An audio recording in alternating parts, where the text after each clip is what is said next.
Hello everyone and welcome to another video. Welcome to my channel for another video. And today we are going to study Charter Act of 1813 and we are doing this as part of UPSC preparation. Now let us see what were the features of the Act of 1813. Now before we talk about the first feature, let me tell you then that when the Charter of Act of 1793 came, it had one critical point. Let us see that it extended the monopoly of the company for 20 years. If you see the point number 3. So if you add 20 years to 1793, we come to the year 1813, and this Charter Act abolished the monopoly of the company in India, which meant that now Indian trade was thrown open to all British merchants. But did it end the monopoly of the company completely? Absolutely no.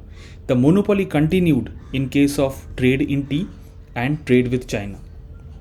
Now, another important feature of this act was that it asserted the sovereignty of the British Crown over the company's territories in India. And we will see that as we are moving towards the year 1858, from where the British Crown will actually start, the rule of British Crown. That's why you are seeing this phase where the sovereignty of British Crown is being asserted on the East India Company. The third point was that it allowed the Christian missionaries to come to India to enlighten people.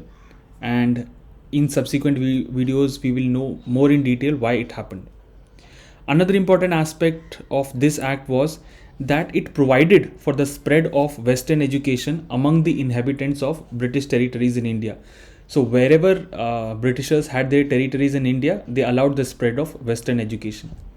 And talking about the last feature, they also allowed Indian government and authorized them to actually tax people. And if somebody is not willing to pay tax, he can actually be punished for that too. So these were the features of this Charter Act of 1813. Let's go through them quickly once again. First, it abolished the monopoly of the company in India, which meant that now the trade was open to all the British merchants. But did it end the monopoly completely? Absolutely no. The monopoly continued in case of trade in tea and trade with China. The second point was that it asserted the sovereignty of the British Crown over the East India Company. The third point, it allowed the Christian missionaries to come to India to enlighten people. Fourth point, it provided for the spread of Western education among those territories which were part of Britishers. And lastly, that it authorized the local Indian authorities to tax people, and if there was somebody who was not giving tax, then he can be punished for that.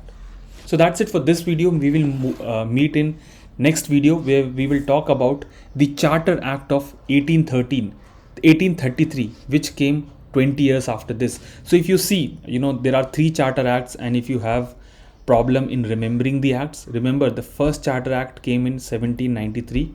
If you add 20 to it, you will come to 1813. If you add 20 to it, you will come to 1833. So 1793, add 20 to it, you have second Charter Act, which is 1813. Add 20 to it, you have third Charter Act, which is 1833.